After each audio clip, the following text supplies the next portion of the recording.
Ready? Who's ready?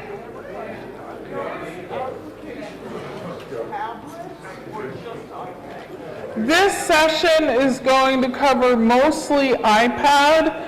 There will be some applications that will be available on Android tablets as well. I am an Android and an iPad lover.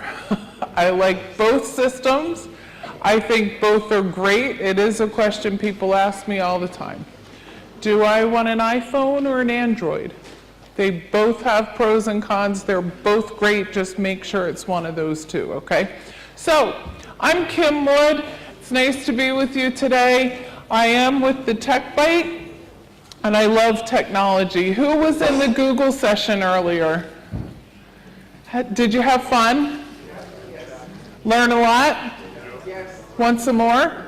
Yep. Good deal. If you weren't in the Google session, you heard, or you want to hear, I'm from Pennsylvania, drove up yesterday, last night, and my GPS, my trusted technology source, took me right through the city. Got to see Broadway, which I love the city, just not while I'm driving. Not how I wanted to do it at all. So I'm happy to be here with you today. I like to have fun, so I hope you want to have fun too. If you brought your iPads, I really do want you to get them out. I'm sure you've heard some webinars or sessions that have addressed iPad apps before. And although I could spend probably an hour at least giving you lots and lots of apps that you can use on your iPad, I found that a lot of people miss the simple tips and tricks. So I want to share with you some of those. A lot of you know these already, so just grin and bear it for me till the end. Some of you, this will be new. And at the very, very end, you will have an opportunity to share your favorite apps. Fair enough? I'm not going to tell you all of them. You're going to see certain sections of apps and say, but what about, but Kim, you left out this one. You will have an opportunity to share your voice too at the end. Is that fair? And did you all see you have an appy hour at the end of the conference today? That's also a great opportunity where you can get together. I believe it's being held right over here at the end, and you can network and share all of your great apps with each other there as well. Sounds like fun to me. Okay, so get your iPads out, and we are going to talk about my little tips and tricks. And then I do have a little tiny Kim Wood lecture before we get into apps. So bear with me, it'll only be short, but you do have to hear it. Okay? It's very important and it'll only help you. We're going to then go through a lot of apps, and you can see all the categories that I'm going to cover with you today. Some of them you will want to use, and some of them you won't. We will try really hard to have time for question and answers at the end. All right, the other thing that I'm going to need you to do is get your hand ready, whichever hand you use. So if you have your iPad with you, keep that in one hand, and you need your 5 little fingers in the other hand, okay? Does everybody know where I'm going, or some of you do, with this? You can see this is a very fuzzy picture of me. This is often me in the evening. I'm not always playing, though. Oftentimes I'm working. I'm in my recliner in the living room. My fiance is probably watching the Golf Channel, and I'm over in my chair, usually working, sometimes playing on my iPad, and I get a lot done. As I said, I have the Tech Byte company. I actually did a lot of our website from the iPad. Crazy, but I built the website using my iPad. That's how much you can do with these great little tablets. Okay, there's going to be a lot covered today. I have another email address for you if you would like to get a handout that'll have all the apps that we're going to cover. I don't have all the tips and tricks in here, but please send an email to ipad@kimwood.net, and we'll be sure and turn around a handout for you with all of the apps on there. I'll repeat this at the end as well. ipad@kimwood.net. All right, let's start our little tips and tricks. First of all, in the settings, so everybody go to your iPad. I hope that you ventured into the settings window or icon. Lots of things you need to check over in the settings. One of the things I really like to tell people, and I repeat this a lot in my sessions, please click around or touch around if you're using a tablet and explore. This is the very best learning that you can do, is just to go out there and discover things behind the click or behind the touch, okay? So if you don't know what an area of the settings is, click on it, and it might take you to something. I'm going to tell you, I can't guarantee it, because some of you are going to be geeks and you'll be able to prove me wrong just because. You're not going to break your iPad, okay? Click around, push some buttons. You will not break it by doing that. Don't push it too hard, because then it might fall on the floor and crack the screen. Whole different story, okay? But explore and you'll see a lot of different things. We're going to talk about the gestures, which I love, which is towards the bottom of your settings. So if you're on your iPad and you're in settings, you want to go to the General tab, and then go towards the bottom to the gestures. We're going to turn those on because they are really some time-saving tips. By the way, a lot of these apply on the iPhone as well, you may have noticed. In the settings, see towards the bottom where it says lock screen? This is a question I get all the time. They say, how do I make that button go silent or to lock the rotation? That's where to do it. So your little button on the side of your iPhone or your iPad, you can either make that switch to mute, or you can make that switch to lock the rotation so it won't turn when you turn your device. Pretty cool? Oh, there was a wow moment. Okay, so explore in those settings. You never know what you might find. Does everybody know how to organize all those different icons that you have on your iPhone or iPad? Okay, here's what you're going to do. Practice if you have your iPad with you. If you're sitting near somebody, kind of lean over their shoulder or lean forward and take a look.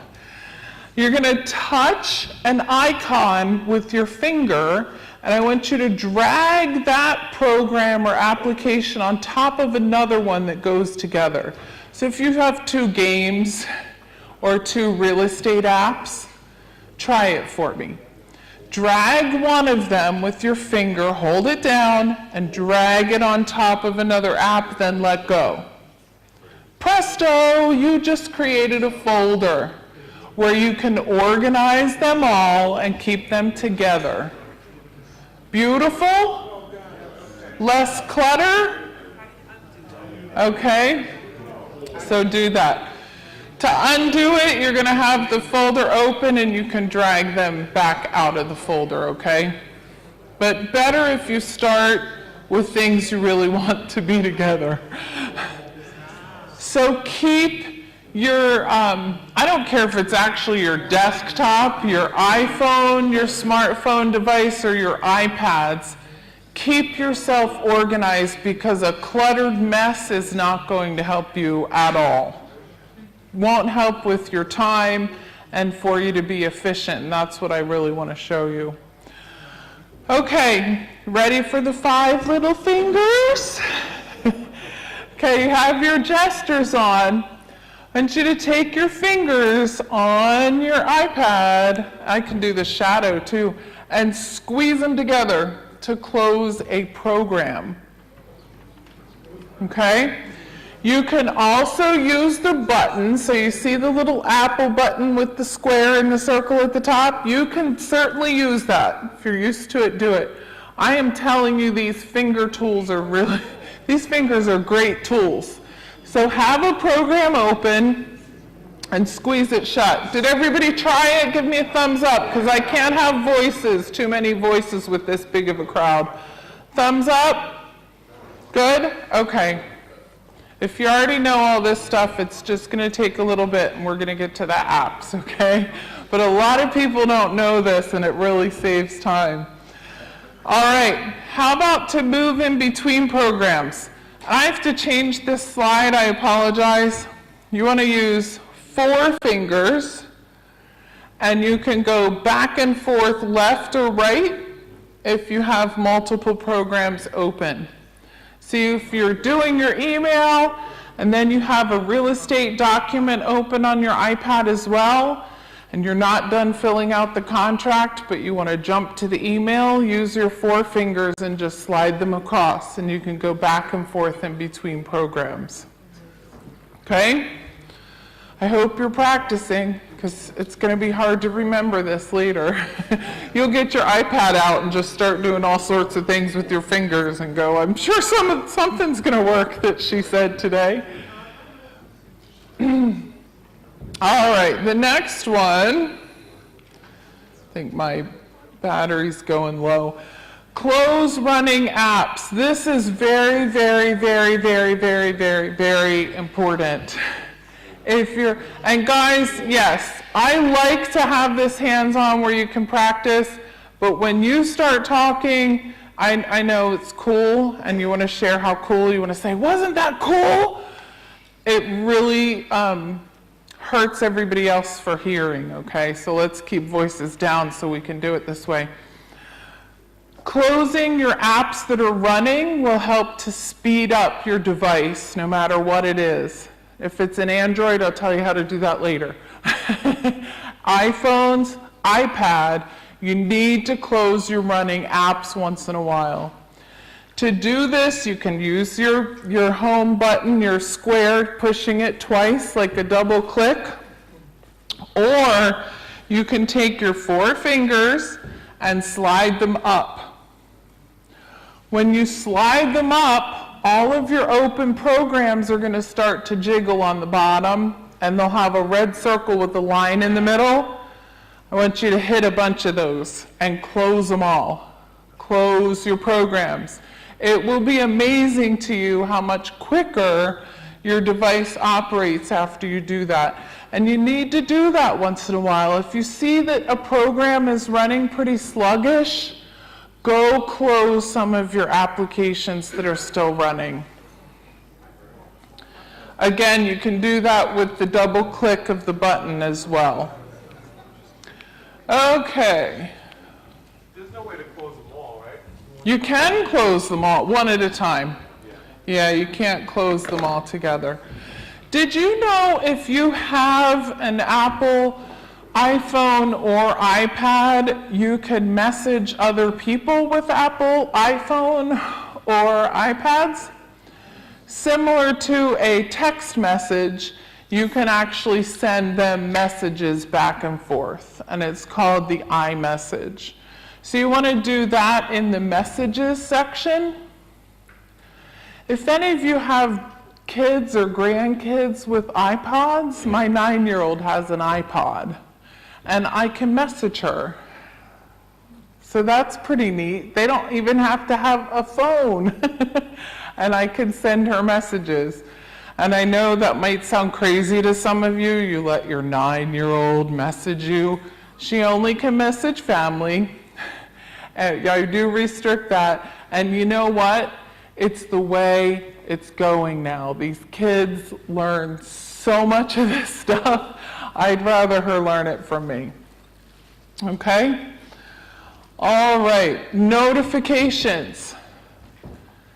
One finger from the top of your screen down A lot of you haven't ever seen that there's actually notifications there. Take your finger down from the top of the screen and you'll get notifications of activity that's happened. So any applications that you sign up for that you have on your device that actually give notifications when there's an update or there's a message somewhere, you can see mine has some Twitter messages. It'll send this notification, and that's how you're going to access that to see what's happened lately. Good? You can press clear. There's an X at the very top. It's kind of hard to see. In the upper right-hand corner, there's an X to clear them off. Who's ready for apps? Ready for apps? Was that good on tips and tricks? Did you learn a little bit? One thing as well people ask me a lot is, do I need the iPad with 3G or wireless? It's up to you and your performance and what you do, really. In most cases for real estate agents, I think you want to be on 3G.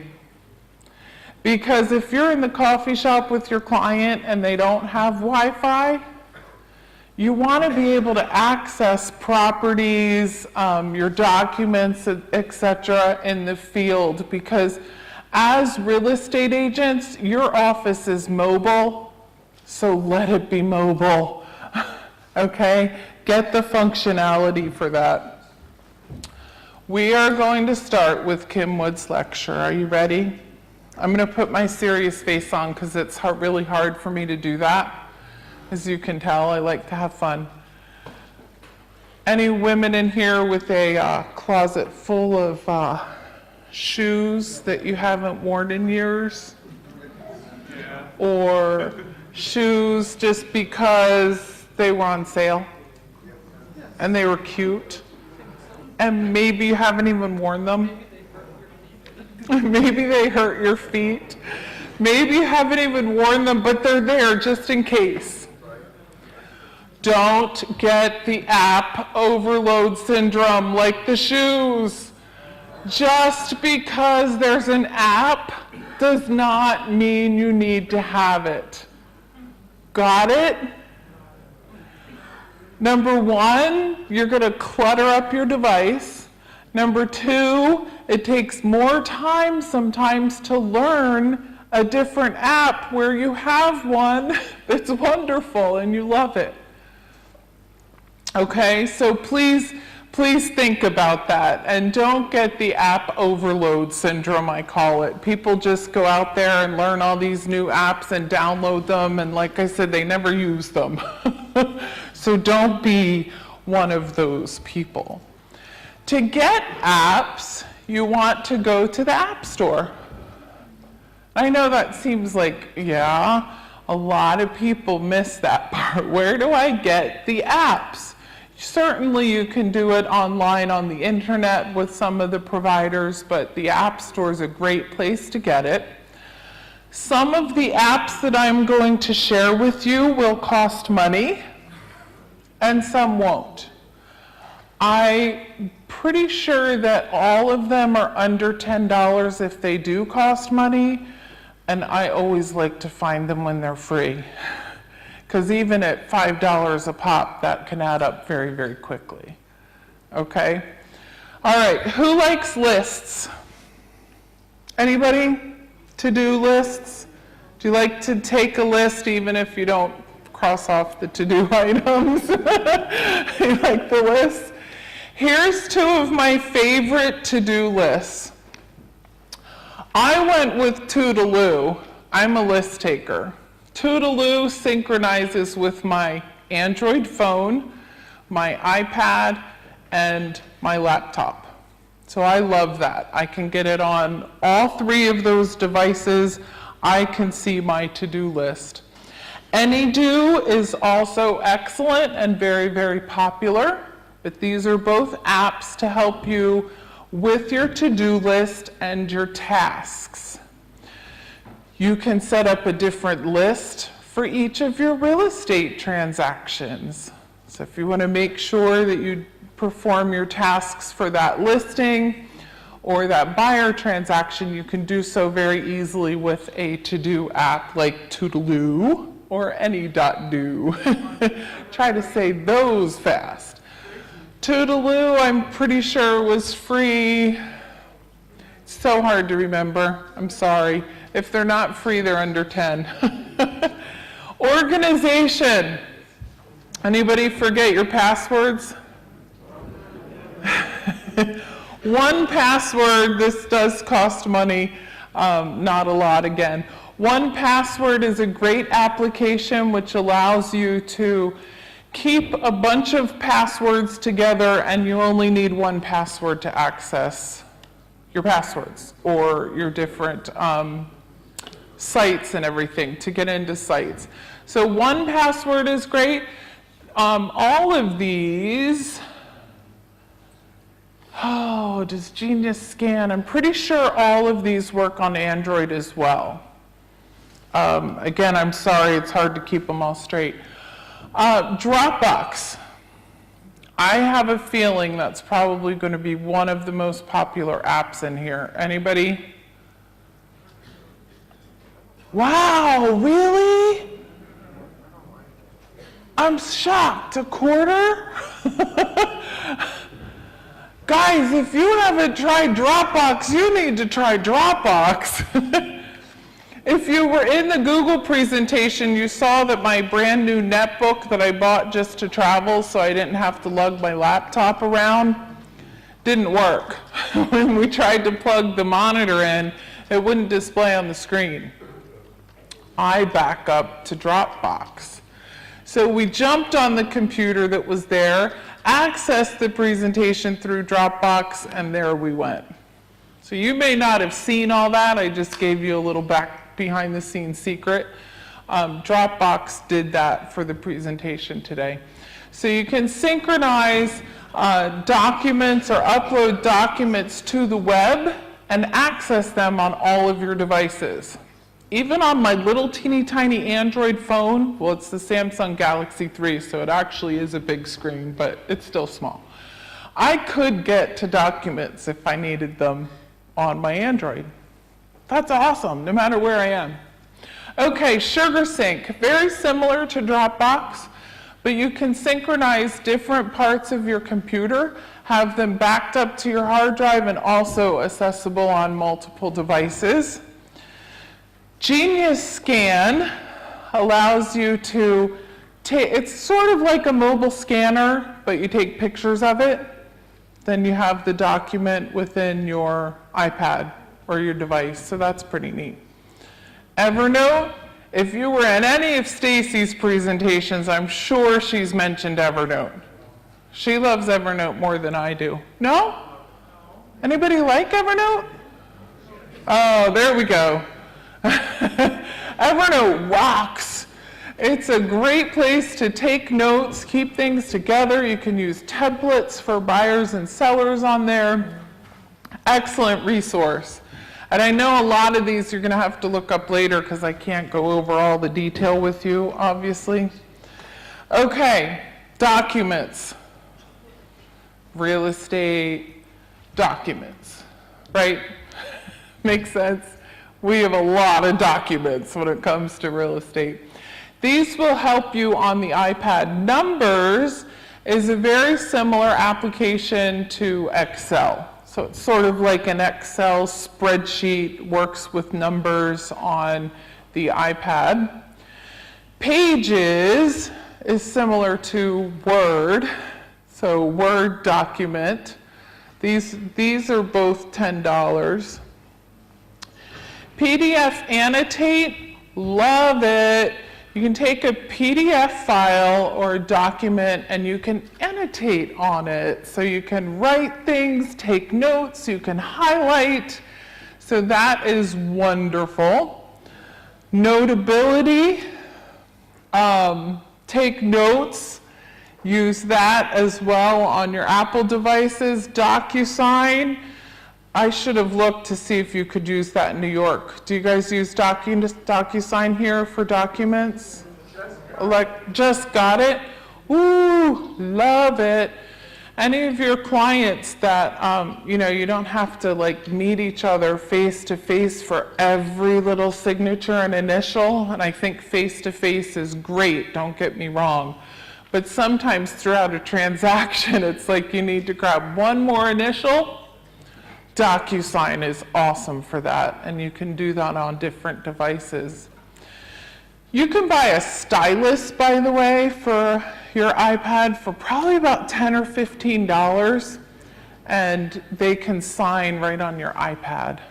That wouldn't be with DocuSign because they can click their signature on there, but for signatures. Instanet, and I saw them coming in actually. I think they have a booth in the expo hall. So stop there and have a chat with them. They can tell you a whole lot more than I can about Instanet, but I was like, oh wow, they made my presentation and there they are. Zip forms, do you use those here? For contracts, forms, online? Okay, never mind. Google Documents, also called Google Drive now. You can also have that application. So if you were in the Google session, you saw some really neat spreadsheets and forms that I use for buyers and sellers. You can have those accessible on your iPad as well. Now I have to tell you, editing Google Documents is not great on iPad yet. So, we're talking about Google talking to Apple. I guess they're just not there yet. I think that it will improve, but not ideal right now to do a lot of editing on there. Does anybody do listing or buying presentations through buyer consultations or your listing appointments? Some. I always did, and I did it for buyers and sellers, mainly to make sure that I told them everything and tried to keep my time going along correctly, or how my goal of an appointment. I felt like a presentation really helped that. You can use Keynote, which is similar to PowerPoint on iPad. And then we were talking at breakfast, and I told you it was in the presentation. Keynote Remote, you can use your iPhone as your little clicker. So your little clicker to change the slides on Keynote on the iPad, you can do on your iPhone. I heard of someone using that with their clients. So they were driving on the home tour that they were going to take their buyers on, and had all of the properties on PDFs on the iPad. And the buyer could click through using the phone and click the iPad as they were driving. So that's pretty cool, just to allow them to have something to do, but fun. How about photos? I hope your listings have a lot of photos. And it's funny, I do presentations just on photos. I want your listings to have as many photos as you're allowed for them to have. Okay? Buyers want that. So I want that. I want you to know that. They search based on photos online. So I want you to have a lot of photos. There are a lot of photo apps that you can use on the iPad and other devices to do editing. Here are my two favorite. Camera Plus is a great photo editing tool. Sketch is kind of neat because you can take a screenshot and then you can add text to it or arrows.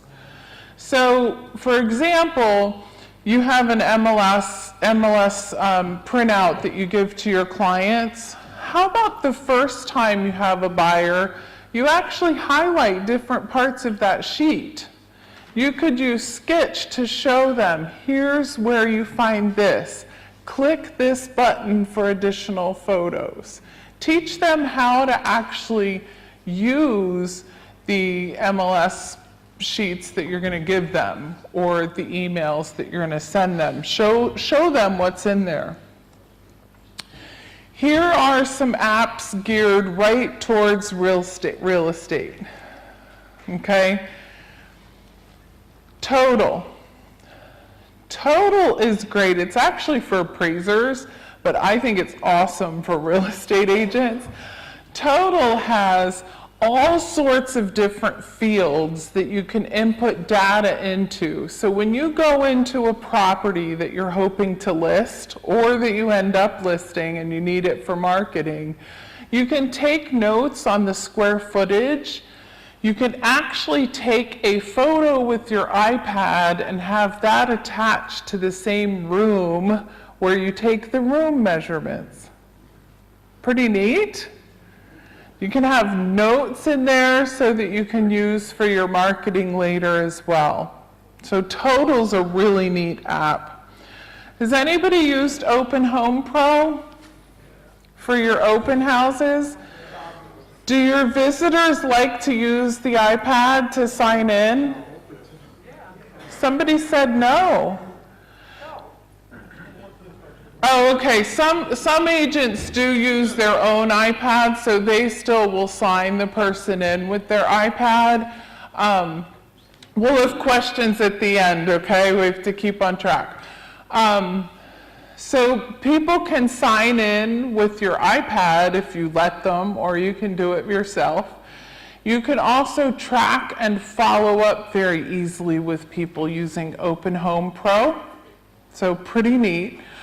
I have heard, it came out after I quit practicing, but I have heard that people sign in real names more with the app than they do with the piece of paper.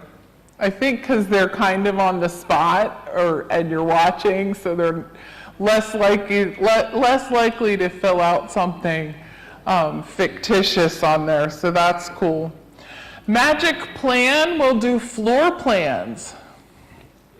Pretty neat. So floor plans, you can use Magic Plan for that. Tour Narrator will help you with voice notes. So when I was listing, sometimes, I don't know, it was because I turned 40, but I couldn't remember as much. And it seems like it's getting worse every year.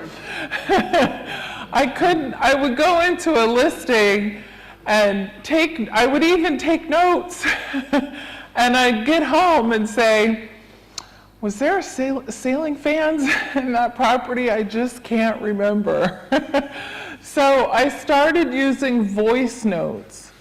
And I would go through, and most of the time I'd do this when nobody was home because I sound kind of crazy. But I'd go through the property and just talk to myself. And I'll say, entering the living room, fireplace with marble wood burning, right? And I'd go through the property with my voice notes and be able to access those later and play them back. And it sure did help me remember some of those features. So Tour Narrator's great for that. Tour Narrator also helps keep track with buyer notes as well, so check that one out. I love Trulia's Agent app. Trulia's Agent app I like their client app as well. So take a look at both of those. I don't want to sound like I'm selling for Trulia because I do give some of their webinars and I'm not. I just really think those apps are great and buyers and sellers are using their apps. So I want you to be familiar with what buyers and sellers are using. Does that make sense? If buyers and sellers are using these apps, you need to know about them as well. Okay, we have to have playtime because playtime is fun, and after all of that work, you need to have some play and some fun. So here are some of my favorites. Now the level is actually good for real estate as well.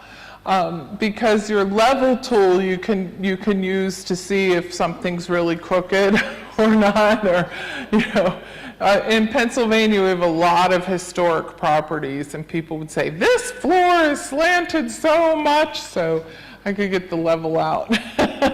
But the level's a really neat tool to have, and it's amazing. It really does have the little bubble in it to do measurements, so you can hang pictures with it and everything.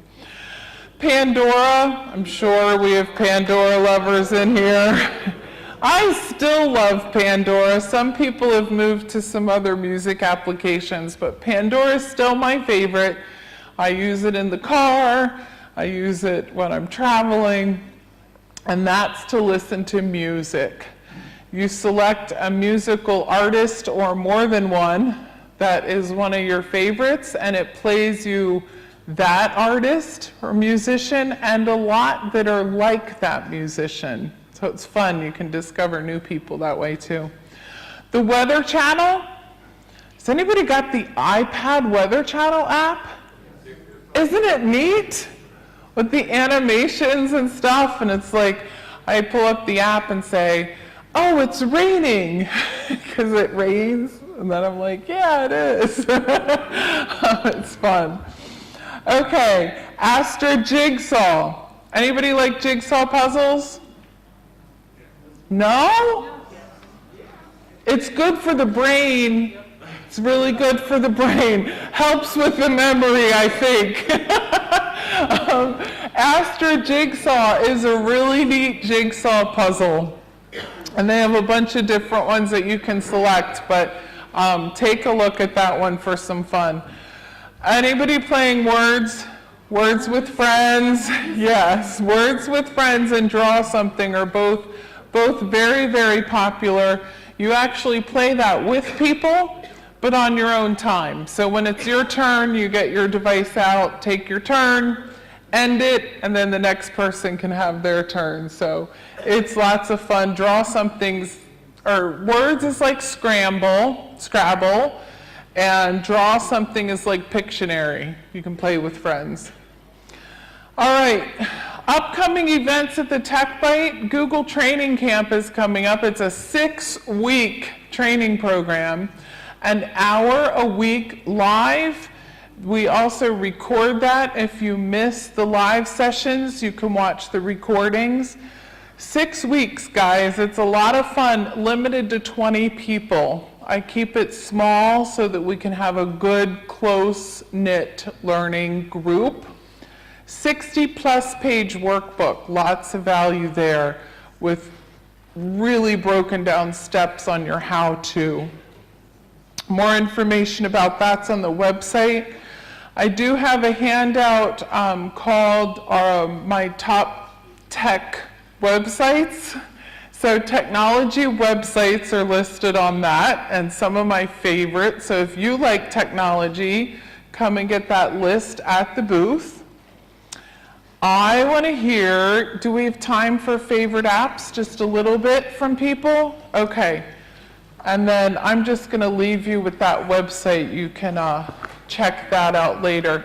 So favorite apps for your iPad that I did not mention. There's 3 microphones. Come up quickly, tell us what it is, and share with the group. I'm sure that there's some I missed.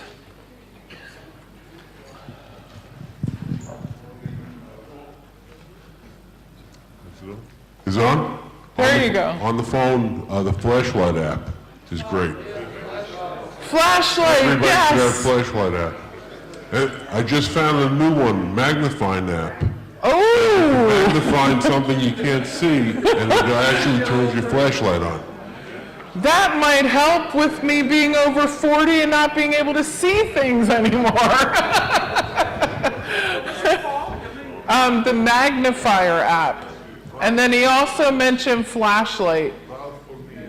What is it? Vout? Route for me. That will help you come up with the best driving route. If you have a bunch of properties that you're showing, you can plug them all in. Right, am I right? I'm right? And it will help determine the best route to take for all those properties. What else? Okay, another app is DMD. It'll give you a panoramic of a room. You stand in one spot, you take your picture, two little fishtail things go together, it'll snap the next picture for you, and you keep turning in the same spot, and you'll get the entire room. Awesome. So this is DMD. Okay, and what happens is you take a picture and it'll guide you where to turn for the next shot. It'll give you a little piece of the last picture and sort of stitch it all together so you get a panoramic view for a room. DMD.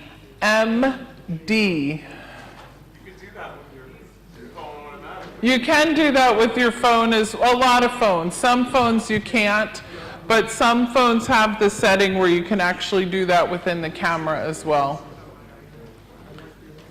Favorite apps? Don't forget the Appy Hour too to share these with people. These are great. Gas Buddy. Like to spend a lot of money on gas or save money on gas? Gas Buddy will locate where the lowest price gas is around you that other users has input. Okay? Log Me in Ignition. Log Me In, what was the other one? Log Me in Ignition is the one for the Log Me In Ignition. So Log Me In allows you to access, if you have one computer with most of your information on it on a hard drive, Log Me In, you can use Ignition with your iPad and actually go onto your computer at home, okay, and access your computer at home. That's a great one. I use Team Viewer for that. So I did that last night actually in the hotel. I needed something. Another one too, FlightAware checks all your flights and it's more accurate than the airline themselves. FlightAware for checking airline schedules and the statuses for that.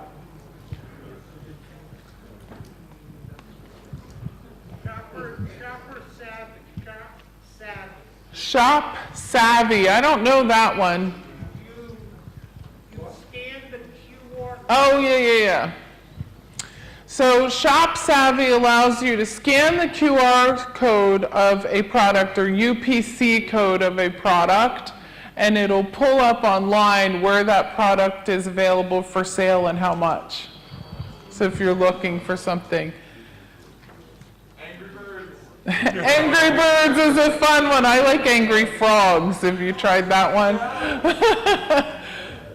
Go Wallet, you can store all your store cards on it. Go Wallet. It knows how much is on it.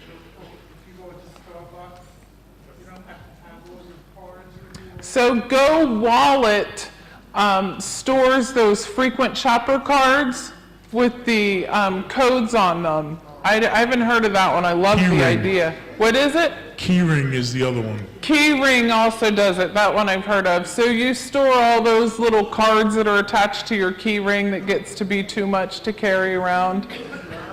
Good. Did anybody pull up this website? Anybody? Nobody? Oh, the reception here is really bad. Please don't text and drive.